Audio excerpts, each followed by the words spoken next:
Welcome back to Talk Today. Joining us now is former Conservative advisor to David Cameron, Alex Deane. Alex, how much of an effect... Good morning. How much of an effect do you think Suella Braverman's words will have on the Prime Minister's position? Not much, I think. I think it's interesting, and I'm a Suella fan. Friends from university onwards, endorsed my last book very kindly. I thought she was a good Home Secretary. I didn't think she should go. But it's possible you can think more than one thing at once, right? So I think it's a shame that she went. I think that James Cleverly is going to be an extremely good Home Secretary.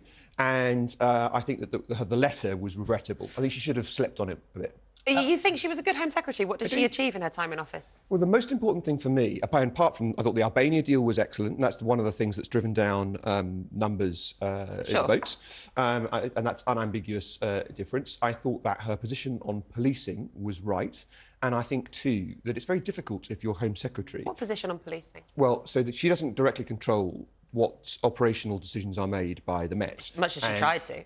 And when that is the case, and the Commissioner is off doing podcasts, basically having a go at you, rather than doing his job, what you normally rely on in the current system is the Police and Crime Commissioner intervening.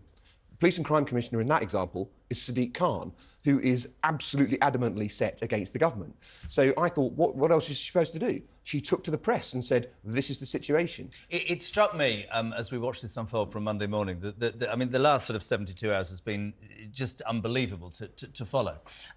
What I want to talk about is Sunak's judgment. When he walked up Downing Street a year ago, he talked about honesty, integrity and changing the government after Boris and after Liz Truss. He employed Sir Gavin Williamson. He's got in a heartbeat. Suella Braverman had left and was brought back. I always believed that she must have been part of getting him the gig. And what that letter said was, I put myself up. I'm interested in whether you think that on the back benches she will be a trouble to Rishi Sunak. Well, she's definitely a potential source of discontent. And what the Andrea Jenkins of this world, who's already made it public that she's put in a Dame Andrea Jenkins, who said that she's put in a letter of no confidence and published it. People like that will want a force, a focal point around which they can rally. And Suella Braverman potentially will be that force. Can she be the next leader of the Tory party? Look, there's two choices for the next election, right? It's going to be Sunak or Starmer. And I believe with every bone in my body, we're better off with a Conservative government and Rishi Sunak in number 10 than Starmer.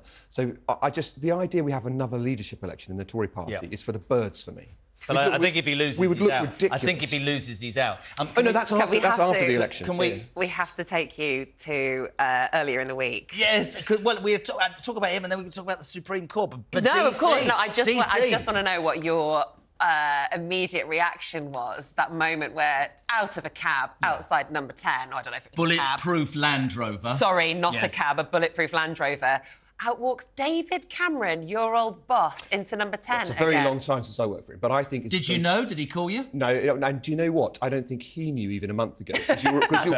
You'll remember, he was having a go at the government over HS2. There's no way he would have done that if he'd known he was in the frame. HS2 and everything, But what were your thoughts on his appointment? So I think it's a great appointment. I think for this job, right? He's not a jobbing cabinet minister. He's not, oh, will I get education or transport? He's going to be our foreign secretary. Good for him in terms of rehabilitation, because he stalked out, didn't he, 7 years ago? Everybody knows that legacy and all that sort of stuff. Doesn't say an awful lot about the MPs on the backbenches or the team in the Commons. Does it make Sunak look weak? Because you talk about Cameron slagging him off over HS2. He did that speech where he said that we've had 30 years of indecision. So I disagree about it making the Prime Minister look bad. I think if you say, I'm going to appoint the best available person for a job, it makes you look good.